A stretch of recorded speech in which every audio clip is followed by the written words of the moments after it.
yang menghamparkan kisah kuno tentang dua keluarga sepupu, Pandawa dan Kurawa, yang saling berhadapan dalam dilema terbesar umat manusia. Ini bukan sekadar perang memperebutkan mahkota, melainkan pertempuran batin di setiap hati manusia, memilih jalan kebenaran meskipun sulit, atau mengikuti nafsu dan kebatilan. Bagaimanakah takdir mempermainkan mereka, dan bagaimanakah sebuah perang saudara mengubah sejarah selamanya?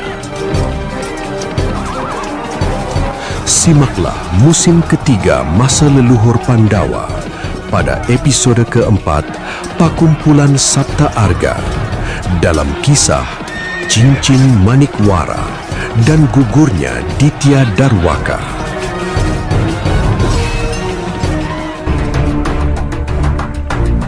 Pada episode sebelumnya, telah diceritakan bahwa Prabu Basumurti merasa terancam oleh desas-desus pemberontakan Resi Manumanasa di Gunung Sapta Arga. Ia kemudian mengutus Prabu Rambana dan pasukan raksasa Pringgandani untuk menangkap sang resi. Namun serangan tersebut berhasil dipatahkan oleh kesaktian Putut Supalawa yang menggunakan aji angin Garuda untuk menghempaskan seluruh pasukan raksasa menjauh dari wilayah Sapta Arga. Gemuruh di Balairung Kerajaan Wirata belum benar-benar reda meski badai yang dikirim Putut Supalawa terjadi jauh di puncak Sapta Arga. Kabar kegagalan total Prabu Rambana menghantam jantung istana seperti sambaran petir yang membelah langit di siang bolong. Prabu Basumurti bangkit dari singgasananya. Wajahnya merah padam seolah darahnya mendidih hingga ke ubun-ubun. Matanya yang tajam mengunci sosok adiknya yang berdiri di barisan depan. Basukesti, jangan biarkan penghinaan ini berlanjut, teriak sang raja. Suaranya menggelegar hingga debu-debu jatuh dari pilar istana. Pimpin seluruh pasukan Wirata sekarang juga. Hancurkan Gunung Sapta Arga sampai rata dengan tanah. Raden Basukesti bersimpuh dengan kepala yang menunduk takzim. Namun jemarinya saling meremas di balik kain jariknya, menahan gejolak di hatinya. Ada racun dalam berita ini. Resi Manumanasa bukanlah orang yang haus darah tahta. Batin Basukesti. Dadanya terasa sesak oleh kecamuk keraguan. Sendiko dawuh Kakang, hamba akan laksanakan perintah Kakang Prabu. Jawab Basukesti singkat. Suaranya datar, menyembunyikan badai batin yang membisikkan bahwa perintah ini adalah sebuah kekeliruan besar. Tak lama kemudian, pasukan besar Wirata segera bergerak seperti ular raksasa di bawah pimpinan Raden Basukesti dan Raden Basunanda. Namun, tepat di tengah perjalanan menuju Sapta Arga, Raden Basukesti mengangkat tangannya tinggi-tinggi, memberi isyarat berhenti yang mendadak. Raden Basunanda mengerutkan kening, wajahnya menegang karena bingung. Basunanda, tunggulah di sini bersama seluruh pasukan. Aku tidak ingin gegabah menumpahkan darah tanpa bukti yang nyata, ujar Raden Basukesti dengan nada dingin namun tegas. Ia kemudian menoleh ke arah dua abdi setianya, Indu dan Sindu. Kalian berdua, lepaskan atribut prajurit kalian. Kita akan menyamar menjadi pedagang untuk menyelidiki kebenaran di balik kabar pemberontakan ini secara langsung. Perintahnya sembari melepas jubah kebesarannya, menggantinya dengan kain kasar rakyat jelata. Raden Basukesti dan kedua abdi setianya segera berjalan menyusuri desa-desa di puncak gunung. Raden Basukesti memperhatikan setiap gerak-gerik penduduk yang ia jumpai. Pada kesempatan lain, ia mendekati salah seorang petani yang tengah memikul hasil bumi. Maaf Kisanak, kami mendengar kabar bahwa Resi Manumanasa di atas sana sedang menghimpun tentara untuk menyerang istana. Benarkah itu? Tanya Raden Basukesti, menirukan gaya bicara saudagar yang sedang penasaran.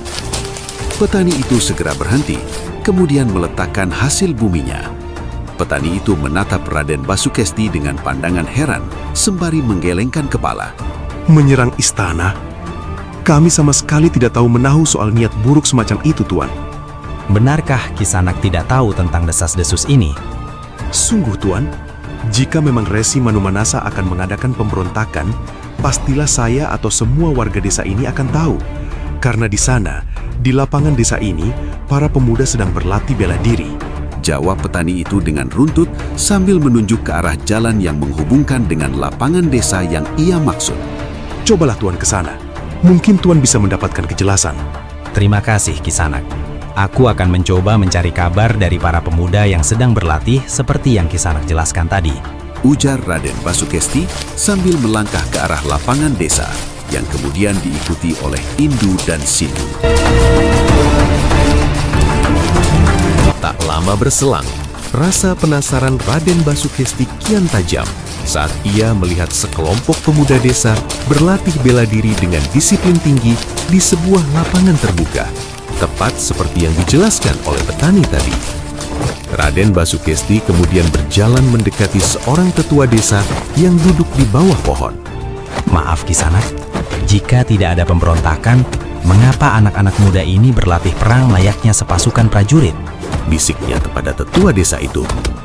Sang tetua menghela napas panjang sebelum matanya menerawang dengan tatapan yang sedih. Ini bukan untuk pemberontakan atau menyerang istana, Tuan. Kami sangat ketakutan karena beberapa bulan terakhir ini ada raksasa ganas bernama Ditya Darwaka yang sering mengamuk di tempat kami.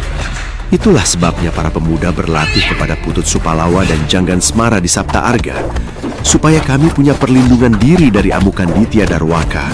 Namun belum sempat Raden Basukesti menanggapi penjelasan tetua itu, tiba-tiba saja tanah yang mereka pijak bergetar dengan hebat, seolah-olah bumi hendak terbelah. Pohon-pohon besar tumbang tercerabut dari akarnya dengan suara berderak, diikuti raungan keras menggelegar yang menyakitkan telinga. Sesaat kemudian, seekor raksasa muncul dari balik rimbunnya hutan. Tubuhnya menjulang setinggi pohon kelapa dengan mata merah saga yang menyala penuh nafsu membunuh dan haus darah. Sontak saja, penduduk lari kocar-kacir, tunggang langgan disertai teriakan-teriakan histeris yang memecah kesunyian desa. Tanpa membuang waktu, Raden Basukesti segera menyentak pakaian penyamarannya. Ia melompat ke tengah jalan, berdiri tegak menghadang sang raksasa. Indu dan kau Sindu, pergilah cari tempat berlindung, biar aku hadapi raksasa ini, seru Raden Basukesti pada kedua abdi setianya. Tanpa menunggu perintah kedua, Indu dan Sindu segera berlari menjauh mencari tempat perlindungan. Dan kebetulan, yang mereka temukan hanyalah kandang ayam yang hampir roboh. Sementara itu, Raden Basukesti yang sudah berdiri kokoh di tengah jalanan desa yang berdebu menjadi pemandangan yang sangat kontras dengan sosok raksasa yang tampak seperti gunung karang yang berjalan. Raksasa itu mendengus dengan keras, uap panas segera keluar dari lubang hidungnya yang lebar. Sementara matanya yang semerah saga mengunci sosok manusia di hadapannya bagaikan serigala yang kelaparan. Semut kecil yang berani mati. Kebetulan sekali, sudah lama aku tidak makan daging kesatria.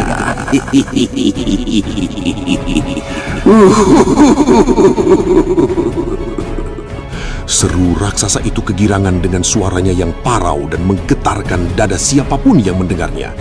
Raden Basukesti tak sedikit pun bergeming dari tempat berdirinya. Hanya saja ia menutup hidung dan mulutnya dengan satu telapak tangannya. Dasar edan raksasa itu. Berapa tahun dia tak gosok gigi, bau mulutnya saja sudah cukup untuk membinasakan seisi desa. Gerutu Raden Basukesti dalam hatinya. Oi, siapa kau? Dan apa maksudmu menyerang penduduk desa? Seru Raden Basukesti dengan lantang. Aku Ditya Darwaka. Menyerang penduduk desa. Aku hanya lapar dan desa ini penduduknya banyak, jadi aku hanya mengurangi jumlahnya saja. Dan siapa kau? Kau kelihatan seperti seorang bangsawan, bangsa yang tinggal di awan. Kulitmu terlihat halus dan wajahmu juga elok. Pasti jika kau aku makan, perutku akan kenyang selama 100 tahun.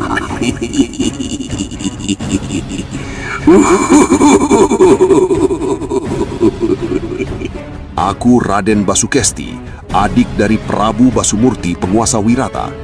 Ditya Darwaka, karena kau telah membuat keonaran di wilayah Wirata, maka aku akan menumpasmu.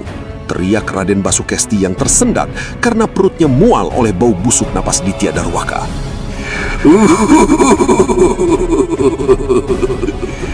Raden, sangat lezat sekali kedengarannya. Pasti sangat lezat. Teriak Ditya Darwaka sambil jingkrak-jingkrak tak tentu arah yang menimbulkan bumi berguncang hebat.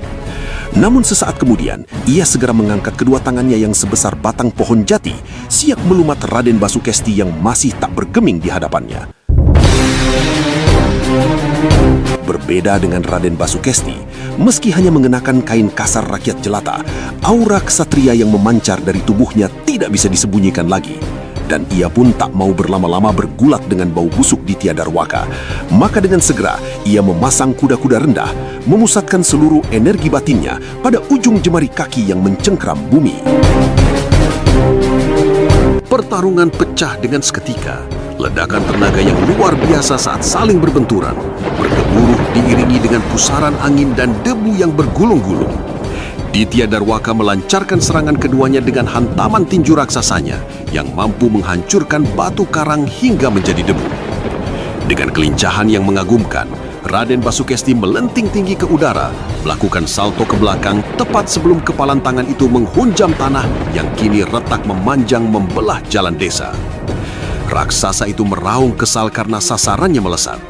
Ia menyapu secara horizontal dengan lengan kekarnya, mencoba memangkas tubuh Raden Basukesti.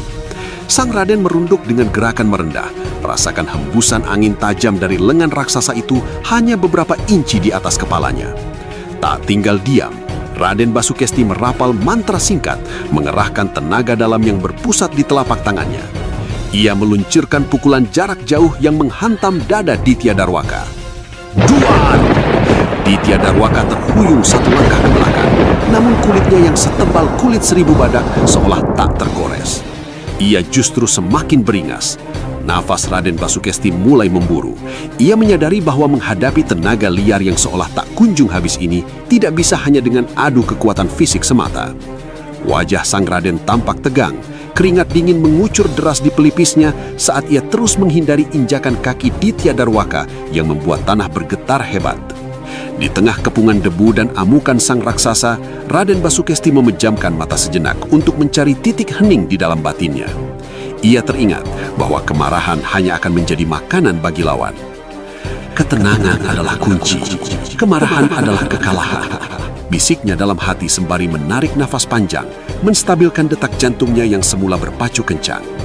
Saat Ditya Darwaka mengangkat tangan untuk serangan pamungkas, Raden Basukesti melihat celah fatal di bawah jakun raksasa tersebut. Inilah saatnya.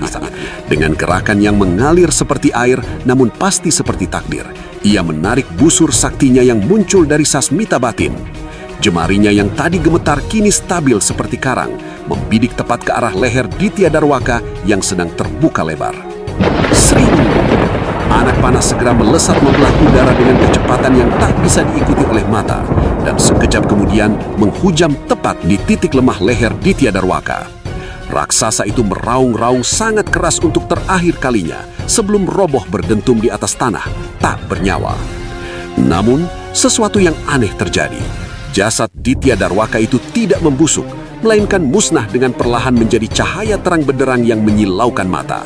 Dan dari tengah cahaya itu muncullah sesosok dewa yang agung, Batara Mahadewa. Terima kasih, Angger Basukesti. Ujar Batara Mahadewa dengan senyum yang meneduhkan jiwa.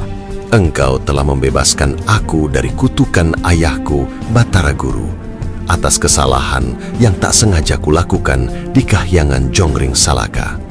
Kemudian sang dewa mengulurkan tangannya, memberikan sebuah cincin yang bersinar terang kepada Raden Basukesti. Terimalah cincin Manikwara ini.